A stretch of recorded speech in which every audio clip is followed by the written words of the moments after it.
You know the Donald Trump mentality. Donald Trump is a very, very powerful, multi-billion-dollar executive, right? And he's, I think he's got a TV show too where he's making people into entrepreneurs and things like that. Bottom line is he's a real estate tycoon more than anything else, right? And you know how real estate in this society works. You buy, and you buy, but you don't pay for it. You use your credit to buy, and you don't make the maximum payments, you make what?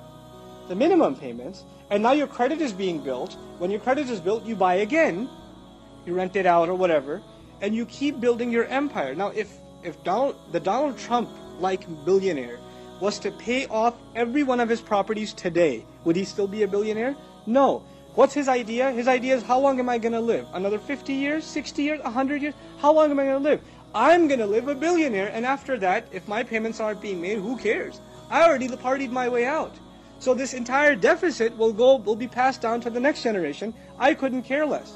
So the value of the dollar goes down, people's dollar at the grocery store doesn't go that far, and it can be blamed on him, but what does he care? He already did his partying and he's gone. In other words, don't think about anyone but who? Yourself. جَمَعَ مَالًا وَعَدَّدَ. This is at the heart of capitalist thinking, at the core of it. Now compare this to the mind of the Muslim. Just one more smaller example, because this is dealing with economics, right? A home.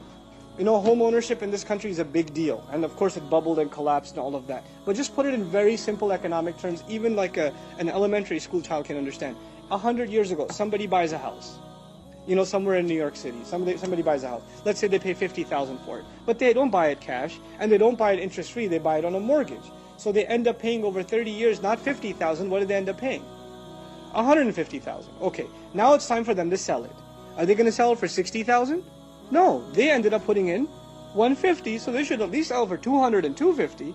So they sell it for $250,000. The next buyer comes in, buys the place for $250,000, but he didn't buy it cash. What did he buy it on? Credit. So he's not going to pay $250,000. Over 30 years, he'll pay $400,000, $500,000. When time comes for him to sell it, it keeps going up, right? So what's happened is, first of all, the value of the currency went down. Second of all, those who could own a home 100 years ago, with that kind of money, can they still own a home generations later? No. So you made the opportunity for the next generation more and more and more impossible. This is what riba does. This is what jama'a malan wa addadah does. It creates problems for the future. Now compare this to the Muslim mind. The Muslim mind is, you have an old man who's already got a foot in the grave, and he's planting a seed in the ground for a tree to grow.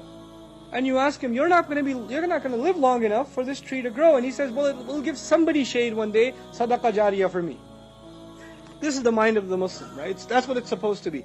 We think about how the future will be benefited.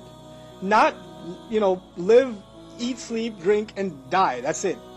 This is the reversal of thought. And that's really, when we read this stuff, we shouldn't just think about what's happening, a millennium and a half ago. These are realities of our time. These are serious problems of our time. And unfortunately, just because we're Muslim doesn't mean that we haven't been engrossed in the deepest depths of the black greed of capitalism. We ourselves have become really nasty capitalists ourselves. And we don't think about the greater good and serving society and building the kinds of institutions, right? We've become people of الَّذِي جَمَعَ مَالًا وَعَدَّدَهُ. May Allah protect us from it and get us out of this mess.